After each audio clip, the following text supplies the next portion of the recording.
এদেশের হিন্দু মুসলমান আগেও এক ছিল, এখনো। দেশ রক্ষার জন্য হিন্দু মুসলমান সবার যদি একসঙ্গে এক হাতে হাত মিলাতে হয়, সেটা করতে আমরা রাজি আছি। কি বলেন, ঠিক না?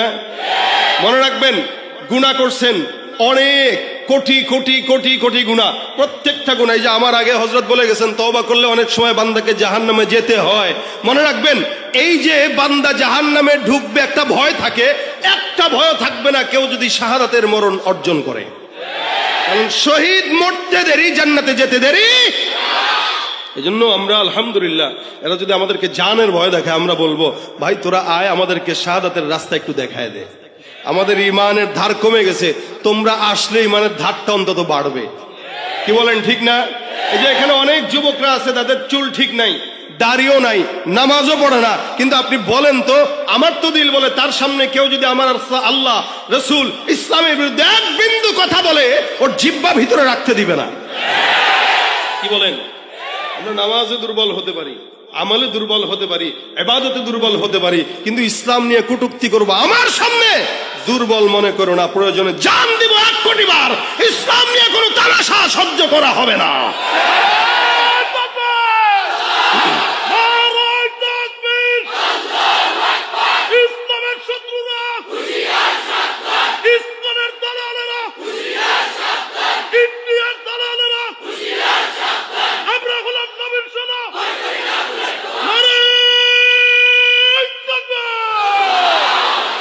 এটাই আমাদের পুঁজি। কি বলেন? অস্ত্রও নাই, ক্ষমতাও নাই, তবে পুঁজি আছে, সেটা ইমানের পুঁজি। এই ইমানের পুঁজি যাদের থাকবে, বিজয় তাদেরই হবে। ঠিক কিনা? সুতরাং দুনিয়ার কোন মানুষের পিছনে আর দৌড়ানোর দরকার নাই। অনেক দেখেছি, 16 বছর দেখেছি, হয়তো আবার সামনে কেউ আসলে তাদেরকেও দেখবেন, শান্তি কোনো জায়গায় পাবেন না। কারণ যারা আসবে, যারা যাবে, সবাই একই। আল্লাহর ইসলাম ছাড়া, নবীর সুন্নাহ ছাড়া, শরীয়ত ছাড়া, খেলাফত ছাড়া শান্তি এদেশে আশা করা সম্ভব নয়, সম্ভব নয়। যাদের হাতে যায় ক্ষমতা, দেশ যেন বাপের ভিটা, রাখতে চেয়ার শুরু করে বিদেশিদের পাচাটা। বিদেশিদের কথা মতো চালায় ওরা নিজের দেশ। দেখতে দেখতে গোল্লায় গেল আমার সোনার মুখস্থ সব। দেখতে দেখতে গোল্লায় গেল, দেখতে দেখতে গোল্লায় গেল, একে একে শেষ করেছি, সবার দেখা হইল শেষ। দেখতে দেখতে গোল্লায় গেল আমার, কেউ দিল না সবাই নিল, আমরা যে কলুর বলদ, সারা বছর নেয় না খবর, নির্বাচনে খুব দরদ। কেউ দিল না সবাই নিল, আমরা যে কলুর বলদ, সারা বছর নেয় না খবর, নির্বাচনে খুব দরদ। নির্বাচনের আগে নেতায় ধরে কত রকম বেশ, নির্বাচনের আগে নেতায় ধরে কত রকম বেশ। দেখতে দেখতে গোল্লায় গেল, দেখতে দেখতে গোল্লায় গেল, একে একে শেষ করেছি, সবার দেখা হইল শেষ। দেখতে দেখতে গোল্লায় গেল আমার সোনার বাংলাদেশ। দেখতে দেখতে গোল্লায় গেল। দেখার আর দরকার অনেক দেখছি, স্বাধীনতার পর থেকে 50 বছরের উপরে আমরা দেখছি। এবার একটা বার আপনারা একটু দেখেন, কথা কয় না? আমরা তো অনেক দেখলাম, এবার আপনাদের দেখা উচিত। কি বলেন, ঠিক না? ওলামা একরামদের কাছে দেশ দিয়ে একটু দেখেন যে পারে কিনা। টুপিওয়ালা, দাড়িওয়ালা, আল্লাহওয়ালা ইমানদারদের কাছে দেশ দিয়ে দেখেন একটু পারে কিনা। ইনশাআল্লাহ এদেশে যদি ইসলামী আইন আসতো, যারা ওপারে চলে গিয়েছে একজনও হাত পা নিয়ে যেতে পারতো না। এবং যারা আসবে এরাও কখনো ভয় করতো না যে সরকার 5 কোটি দিলে 3 কোটি মারা লাগবে, এই আশা করতে পারতো না। কেন? ইসলামের আইন হলো, কেউ যদি চুরি করে হাত হাত। সুতরাং শান্তি পেতে গেলে ইসলাম ছাড়া কোনো গতি। আল্লাহ ইসলামের দেশ দান করুক। ভাইরা আমার, আমি যেটা বলছিলাম, এই দুনিয়াতে মানুষ তার নেতাকে যতটুকু ফলো করে, পীরকে যতটুকু ফলো করে, মা বাবাকে যতটুকু মানে, এতটুকুনের অর্ধেক যদি আমার আল্লাহকে মানতো, মানুষ জান্নাতি হয়ে যেত। মানে তো নাই, বরঞ্চ কথা বলে যে আমার গুনাহ নাই। অধিকাংশ মানুষ গুনাহ করার পরে তার ইহসাস হয় না, চিন্তাও করে না যে মাফ চাইতে হবে। যার চিন্তা নয় তার তাওবা নসিব হয় না, আর যার চিন্তা আছে একদিন না একদিন তাওবা নসিব হয়। অথচ হযরত ওমর ফারুক নিজে পেরেশানিতে পড়ে গেছেন যে আমার নামটা কি মুমিনের খাতায় নাকি মুনাফিকের খাতায়। ওমর রাদিয়াল্লাহু তাআলা আনহু ভাবতেন মাঝে মাঝে, যার কারণে হযরত হুযায়ফা ইবনুল ইয়ামানের কাছে আল্লাহ রাসূল সাল্লাল্লাহু আলাইহি ওয়াসাল্লাম কে মুনাফিক এই লিস্টটি হুযায়ফার কাছে ছিল, সমস্ত মুনাফিকের লিস্টটি ছিল হুযায়ফার কাছে। তো হযরত আমিরুল মুমিনিন একদিন হুযায়ফা ইবনুল ইয়ামানের কাছে জিজ্ঞাসা করলেন, এ হুযায়ফা, দেখো তো আমি ওমরের নামটাও তোমার লিস্টের খাতায় আছে কিনা, তোমার খাতায় যে লিস্টটি আছে এই জায়গায় আমি ওমরের নামটা আছে কিনা দেখো।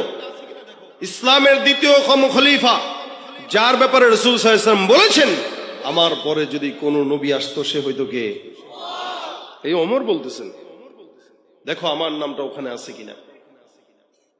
হুযায়ফা ডাক দিয়া বলেন, আমিরুল মুমিনিন, আল্লাহর রাসূল সাল্লাল্লাহু আলাইহি ওয়াসাল্লামের তরফ থেকে নিষেধ, কার নাম কোন জায়গায় বলা যাবে না। আমিরুল মুমিনিন কিচ্ছু বলেন না, সোজা সুজি বাসার মধ্যে চলে যায়। একদিন, 2 দিন, 3 দিন হয়ে গেল, চোখের মধ্যে ঘুম আসে না। আমিরুল মুমিনিন টেনশন করে আর বারবার চিন্তা করে, ওমরের নামটা যদি মুনাফিকের খাতায় থাকে জাহান্নাম ছাড়া কোনো উপায় নাই। গভীর রাতের মধ্যে হযরত আমিরুল মুমিনিন হুযায়ফার বাসার দরজায় যায় ডাক দিয়া বলে, হুযায়ফা, আমি ওমর তোমার কাছে একটা প্রশ্নের জবাব জানার জন্য আসলাম, বলো দেখি প্রশ্নের জবাবটা আমার কাছে দিবা। আমিরুল মুমিনিনকে দেখে হুযায়ফা ডাক দিয়া বলেন, হ্যাঁ আমিরুল মুমিনিন, আপনার মতো একজন সাহাবী আমার দরজায় চলে আসলেন, দরকারও ছিল না, আপনি একবারের জন্য খবর যদি দিতেন আমি আপনার দরবারে চলে যেতাম, কিন্তু গভীর রাতে আসলেন, বলেন তো দেখি আপনার আমার কাছে কোন প্রশ্ন আছে, আমি আপনাকে জবাব দিব। আমিরুল মুমিনিন ডাক দিয়া বলে, হুযায়ফা বলো, আমি ওমর যদি জমিন থেকে বিদায় হই তুমি আমার লাশের জানাজার নামাজটা পড়বা কিনা। আমিরুল মুমিনিনের মতো একজন এত শানওয়ালা সাহাবী বলতেছেন, হুযায়ফা আমার ইন্তেকালের পরে আমার লাশের জানাজার নামাজটা তুমি পড়বা কিনা, কথা দাও। হুযায়ফা ডাক দিয়া বলতেছেন, কি বলতেছেন আপনি, যার ব্যাপারে আমার পয়গম্বর এত ফজিলত বর্ণনা করলেন, আপনার মতো একজন সাহাবীর লাশের জানাজা আমি হুযায়ফা পড়বো না, এটা হতে পারে না। হে আমিরুল মুমিনিন, আপনি মনে রাখবেন আপনার লাশের জানাজা আল্লাহ পাক যদি আমাকে হায়াতের মধ্যে বাঁচান, আমি অবশ্যই অবশ্যই অবশ্যই আল্লাহর কসম আপনার লাশের জানাজা পড়ে সৌভাগ্যবান হব। আমিরুল মুমিনিন এবার আল্লাহর কাছে ডাক দেয়া বলে, আল্লাহ আলহামদুলিল্লাহ, আপনার জন্য শুকরিয়া, কৃতজ্ঞতা আপনার প্রতি রব, আমার প্রশ্নের জবাব হয়ে গেছে। হুযায়ফা ডাক দেয়া বলে, হুজুর বুঝলাম না, প্রশ্ন করার আগে আপনার হালত ছিল একরকম, এখন আরেক রকম, কি কারণে আপনি গভীর রাতে আমার কাছে প্রশ্ন করার জন্য আসলেন। ওমর ডাক দেয়া বলে, হে হুযায়ফা, আমি জানি পয়গম্বরের তোমার কাছে লিস্টি দিয়েছেন কে কে মুনাফিক কে কে ইমানদার, তুমি সেদিন আমার কাছে আমার নামটা মুনাফিকের খাতায় আছে কিনা এটা বলো নাই, আজকে আমি তোমার কাছে জিজ্ঞাসা করতে আসলাম আমার নামটা কি মুমিনের খাতায় নাকি মুনাফিকের খাতায়। আমি জানি তুমি হুযায়ফা সব যেগুলো মুনাফিক আছে একটারও লাশের জানাজা তুমি আদায় করো না, আমি জানি তুমি মুনাফিকের নামাজ পড়ো না, জানাজার নামাজ আদায় করো না, আমি ওমরের লাশের জানাজার নামাজ যেহেতু তুমি পড়বা আমার কাছে স্পষ্ট হয়ে গেল, তার মানে আমি ওমরের নামটা মুনাফিকের খাতায় নাই মুমিনের খাতায়। আমিরুল মুমিনিনের মতো লোক পেরেশানি করে আমি মুমিন নাকি মুনাফিক টেনশন। এ ভাইরা, আর আমরা বলি আমাদের গুনাহ নাই, অথচ আল্লাহ পাক রব্বুল আলামিন নবীদেরকে মাসুম বানাইলেন, নবীরা নিষ্পাপ, সাহাবীরা নিষ্পাপ, নবীদেরকে আল্লাহ পাক রব্বুল আলামিন মাসুম বানাই দেন। সাহাবা আজমাইনদের যদিও কিছু ভুল হয়ে গেছে আল্লাহ ওগুলা মাফ করে দিয়েছেন, যার কারণে আমার আল্লাহ বলেন রাদিয়াল্লাহু আনহুম ওয়া রাদু আন, তারাও খুশি আমরাও খুশি। তার মানে যাদেরকে আল্লাহ পাক রব্বুল আলামিন সন্তুষ্টির কথা বলে দিয়েছেন প্রত্যেকটা সাহাবীকে দুনিয়ার জমিনে থাকতেই জান্নাতের সনদ দিয়েছেন, সুবহানাল্লাহ। তার মানে নবীরা কি বলেন বলেন, সাহাবা একরাম কি, রাসূল সাল্লাল্লাহু আলাইহি ওয়াসাল্লাম বলেন যারা তাবেঈ আমার সাহাবীকে যারা দেখেছে আল্লাহ পাক রব্বুল আলামিন তাদেরকেও ক্ষমা করে দিবেন। এই 3 জামানার মানুষগুলো আল্লাহ পাক রব্বুল আলামিনের দয়ায় মাফ পেয়ে যাবেন। কিন্তু ওখান থেকে নিয়ে এখনো পর্যন্ত যত মানুষ জমিনে আসবে আর যাবে, ওই মানুষগুলাই আল্লাহর তত নিকটে যারা অতীতে গত হয়ে গেছে। এই কারণে আমার আল্লাহ পাক ডাক দেয়া বলেন, ওয়াস-সাবিকুন আস-সাবিকুন উলাইকাল মুকাররাবুন ফি জান্নাতিন নাঈম সুল্লাতুম মিনাল আউয়ালিন ওয়া কালিলুম মিনাল আখিরিন। অতীতে যতগুলো মানুষ চলে গেছে সবগুলো মানুষ, যদিও আমরা 2024 সালে এই বাংলাদেশের মধ্যে বসবাস করছি, কিন্তু মনে রাখবেন আমাদের এই দেশের কিছু কিছু মানুষ আমাদের আকাবির বুজুর্গানে দিনদেরকে গালি দিয়া বলে তারা নাকি ইসলাম বোঝে নাই। মনে রাখবেন তার কথা অনুযায়ী আমাদের আকাবির বুজুর্গানে দিনরা যদি ইসলাম নাও বুঝে আপনার কথা মতো, তারা আল্লাহর জান্নাত বুঝে জান্নাতে চলে গেছে, আর আমরা বেশি বুঝার কারণে জাহান্নামী হয়ে তারপরে মারা যাই, ঠিক কিনা? এই জন্য আল্লাহ বলেন, যাতা জামানা যত পিছনে মানুষ তত আল্লাহর জান্নাতের নিকটে।